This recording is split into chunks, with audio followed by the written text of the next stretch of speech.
Hello everybody. Thank you for organizing this. Paula, that was amazing presentation.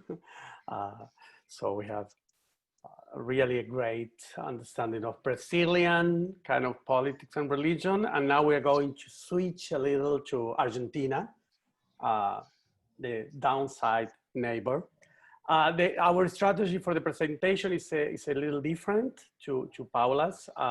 We're going to share a PowerPoint. Three of us are going to be presenting that PowerPoint. The idea was to highlight some of the topics we think are important to bear in mind when we are defining the research problems transnationally. And also the presentation is going to be done by Guadalupe. Probably some of you know her. She is a PhD student and she is our research assistant, our RA in Argentina. Then I'm going to follow, Guadalupe will present some general aspects on social dimensions in Argentina. Then I will follow with some presentation on political and legal elements that we consider relevant for this presentation. And Hugo, who is a researcher, a colleague at the CONICET and at the university, will present some peculiar aspects connected to the non-religion. The presentation is going to be a little schematic and telegraphic in order because we want to try to use only the 20 minutes, but of course we are open to Q&A and further bibliography in case you need it. So having said that, Wada, please. Okay, hi everyone. So I'm going to, as Juan Marco said, I'm going to be giving you some general information about the social structure of Argentina. Most of this information is from the National Survey of Social Structure.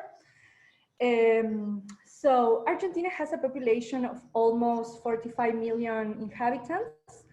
It has a low population density and is mostly concentrated in the greater Buenos Aires metropolitan area.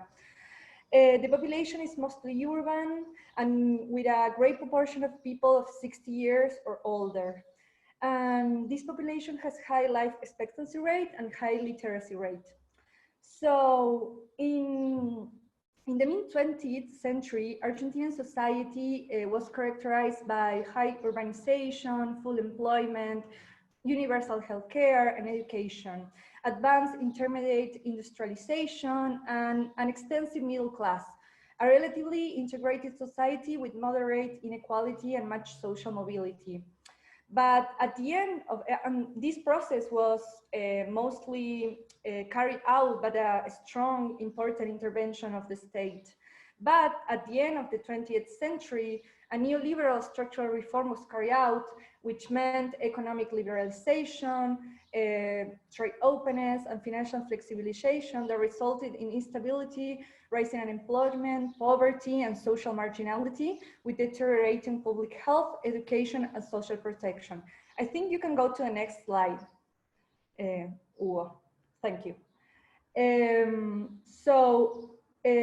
In 2001 and 2002, we have one of the deepest crises in Argentina modern history. It was an economic, social, and political crisis. Of course, now we're also going through a profound crisis because of the pandemic, and obviously it's still not over. So in contrast of this process, the first decade of the 21st century meant an economic, occupational, social, political, and institutional recovery that was also mostly carried out by the strong intervention of the state. So Argentina's current social structure is heterogeneous, unequal, and fragmented.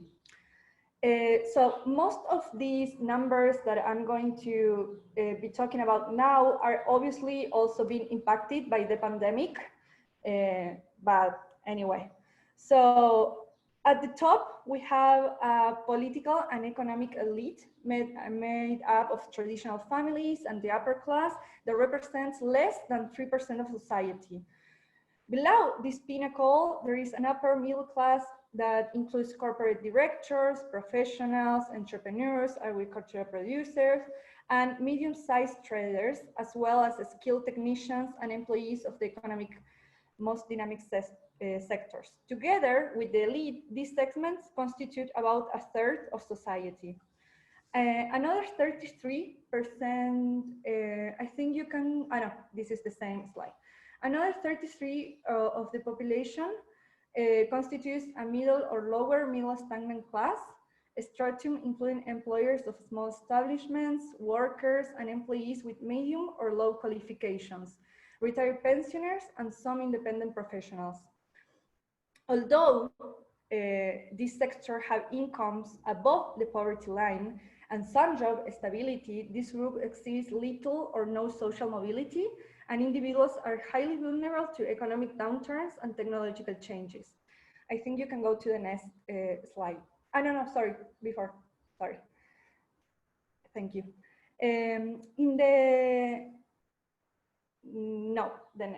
This one, thank you.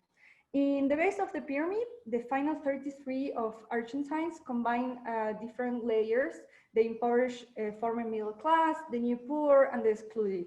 In this last group, many households experience severe deprivation, infrastructure deficits, and environmental risks.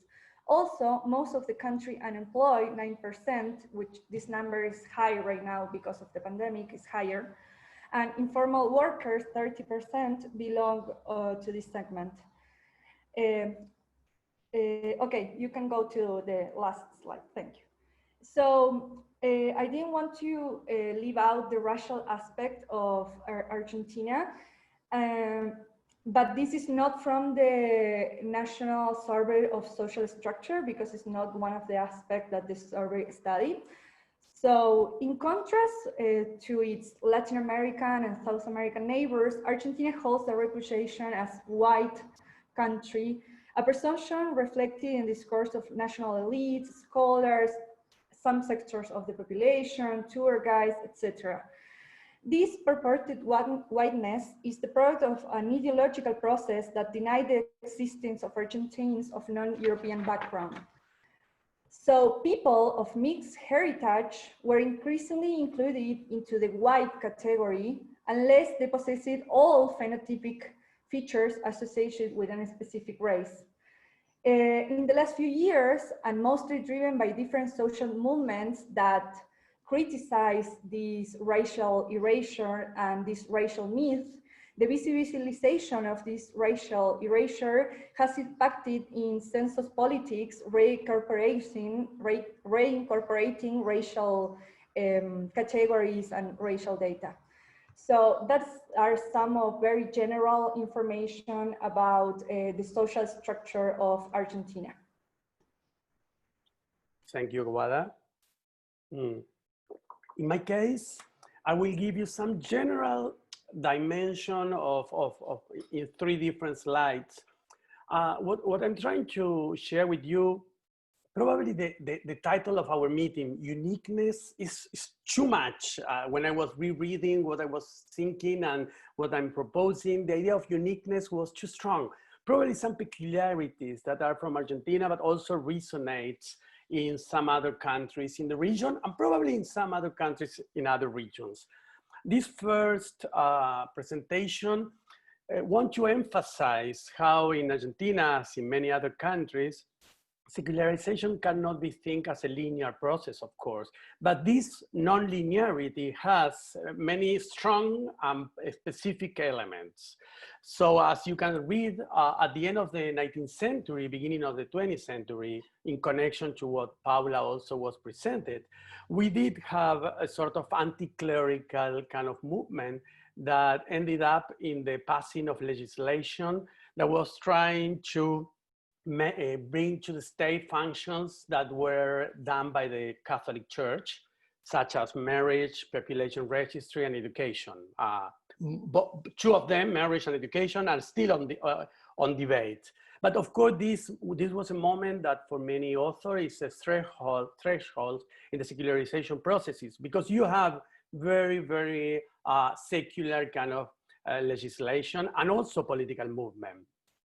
Then, as you read there, you have a moment of military dictatorship or coup d'etat along from the 30s to the 83. There were many, like 5 kind of military dictatorships through those decades. And the peculiarity of this dictatorship, particularly the last one that was between 1976 and 1983, was the close alliance between the military regime and the Catholic hierarchy. That the hierarchy gave support and even sometimes give some sort of not only symbolic support, but material support for the violent politics of the military dictatorship. Here, just one comment, the analysts show some differences between Argentina, Brazil, and Chile on this. In the Argentinian case, it's probably the case where the Catholic Church was the closest to the military government. And of course, during this decade, this close connection between the church, the Catholic hierarchy, and military government ended up with a lot of privilege. Some of them we're going to see to the Catholic Church. So we have this sort of other moment in this non-linearity. And then we can consider that the third important moment is what's called the transition to democracy that initiated in 1983, as it was pointed in the presentation.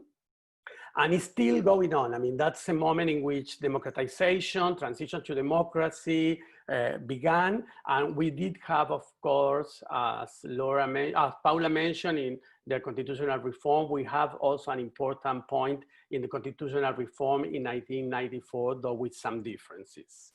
In the next slide, what I'm trying to show is exactly this idea of how a state and religion can be considered now in this democratic process we are located happening. And also, as Paula also mentioned, I put as a question mark as freedom without equality, and Paula also referred to that in the Brazilian context.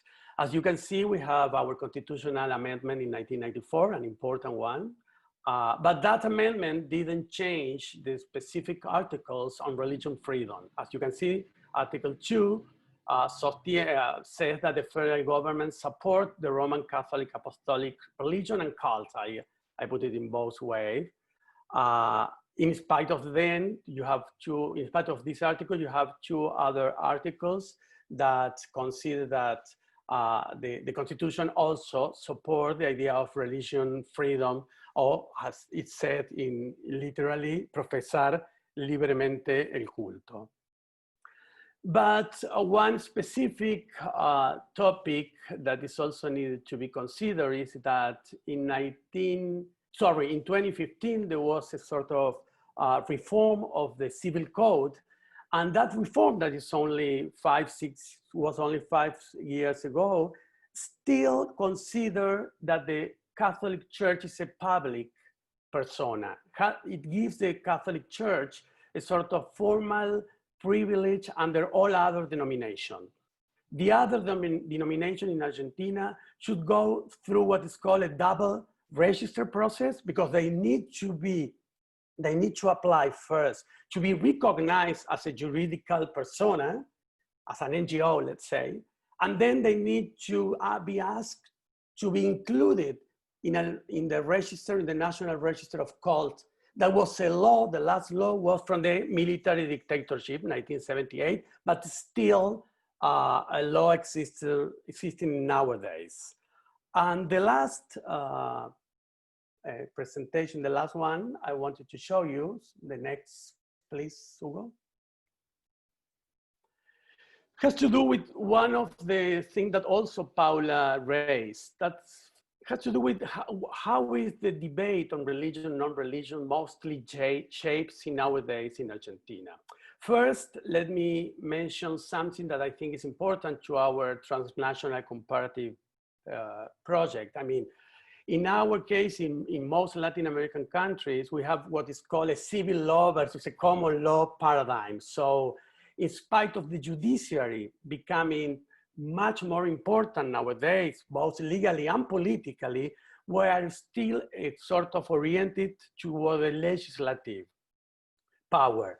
And this is very important when we analyze the symbolic aspect of the law, because they are much more located in this sort of parliamentary processes and debates than what happened in other countries where they located very much into judiciary debate or the judicial cases. What I included there that we thought also was important to consider is that Argentina during the last decade particularly has gone through very important legal reform on intimacy, sexuality, and the regulation of the body. There you have some of the examples of the legislation that was passed, the sexual education, gender identity, the right to marriage for same-sex couple. Gender identity law particularly was a sort of very important landmark law around the globe, because it really, in just 2012, gave the possibility for the state to recognize gender identity as self-perceived without any kind of other justification or proof. So in this sense, we also echo some of what Paula was saying, that feminists and LGBTQ movement are central actors in the contemporary defense of political, secular space and identity.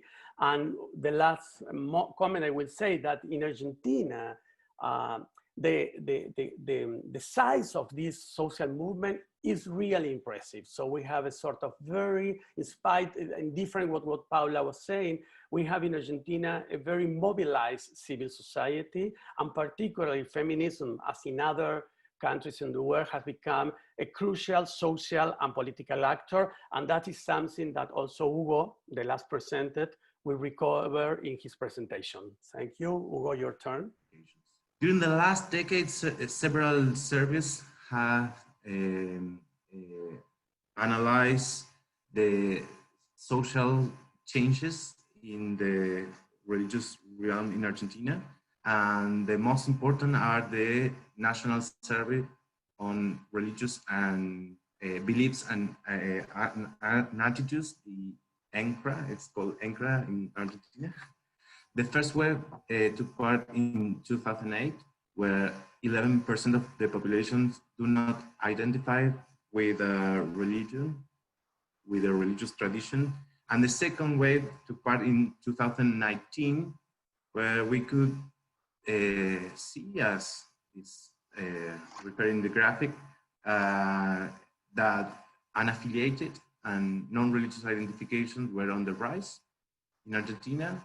There are less Catholics and more unaffiliated, in particular in the youngest segment of the populations, more educated, urban settings, males, and in some regions of the country, the central region and Patagonia. At the same time, evangelicals' identifications, or Protestants, Pentecostal, Neo-Pentecostal, and evangelicals' identifications were also on the rise, that now represent almost 16% of the population. Next one, please. There are a lot of discussion toward the labeling of this aggregated category of non-religious identifications. Several studies call them indifference, others call them nones, others call them without religion, and that's the label prepared by the National Survey. They call it Nonreligion, without a religious identification. And there are also discussions toward the heterogeneity of this group, because in this 19% we have a very important segment of nones, properly nones, 6% of atheists, and 3% of agnostics. Atheists is not necessarily an explicit identification for several people in Argentina. The same survey revealed that almost 20% of Argentine population do not believe in God, but only 6% identify as atheists. In terms of an aggregate category, they hold more progressive social and sexual attitudes than people with a religious identification, in particular evangelicals. And they also tend to believe in several things, in particular energy. And then almost 55% of the people without a religion say that they believe in luck. 36% believe in UFOs, and then you have astrology, past lives, etc., etc., etc. Next one. So during the last decade, several studies started to explore this heterogeneity of unaffiliated in Argentina.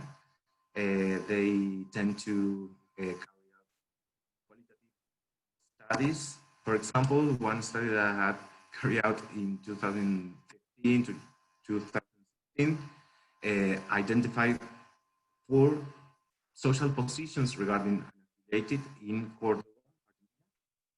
We are not talking about self-identification, we're talking about ideal types of positions regarding beliefs, practices, and the first one, atheists. They were mainly explicit atheists and militant atheists. The second one, indifference, people who don't care anything about religious practices and beliefs. But basically, they do not hold a very combative or militant atheism, but they just don't care about religion. Then we have unaffiliated believers, which tend to be people who left Catholic or Protestant identifications, but hold some practices and beliefs rooted in their past religious traditions. And finally, a social position that we define as spiritual seekers, who hold a lot of beliefs and a lot of practices from different traditions. Spiritual seekers are the main topic in discussion in qualitative studies in Argentina right now. But in particular, spirituality has been analyzed as a broadened religious field and not necessarily as part of non-religious realm. And there are a lot of qualitative studies regarding New Age movement in urban middle classes, the connection between New Age movement and feminist movement and entrepreneurship movements, and some studies regarding well-being and holistic therapies in public institutions. Next one, please.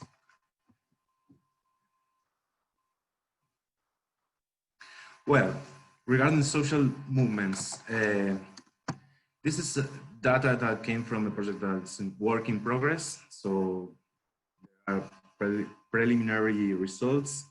The first one, the first thing that I had to put some light on is that activists that we have interviewed identify as laicist. The social movements that are fighting against religious symbols in public, or the presence of religious elements in public discourse, they identify as laicist. The second one that they share is that they share a tradition of anti-clerical discourse, as Juan Marco said, rooted in the historical tradition of past laicism in Argentina. Then the third thing that they share is that they perceive themselves as a militant minority. So the main antagonists of the laicist movement in Argentina, as accounted by our interviewees, is Catholic Church, who is represented as moral hegemony, and they try to fight against Catholic Church ingerence in public choice and in public policies and public discourse. There are several groups that are part of this laicist movement in Argentina. The first one is the skeptical movement. There are several organizations who fight the spread of pseudoscience and against the presence of religious and New Age elements in public sphere. They are now mostly demobilized, and then we have identified an atheist movement with real small but have a lot of public resonance with several groups. Atheists claim for an atheist state, but they referred that a late and a pluralistic state is a first stance to reach that condition, so they support the atheist movement. Then we have identified some freethinkers organizations and collectives, mostly related with liberal professionals and with Masonic lodges. And we have to include in this laicist movement several groups and collectives that came from feminist and sexual diversity movements and some human rights activists, as Juan Marco said. They do identify themselves as laicist, and they also participate in several actions conducted by this movement. For example, social media, participating in public debates. They also tend to conducted several legal litigations, etc., etc. The last one, please.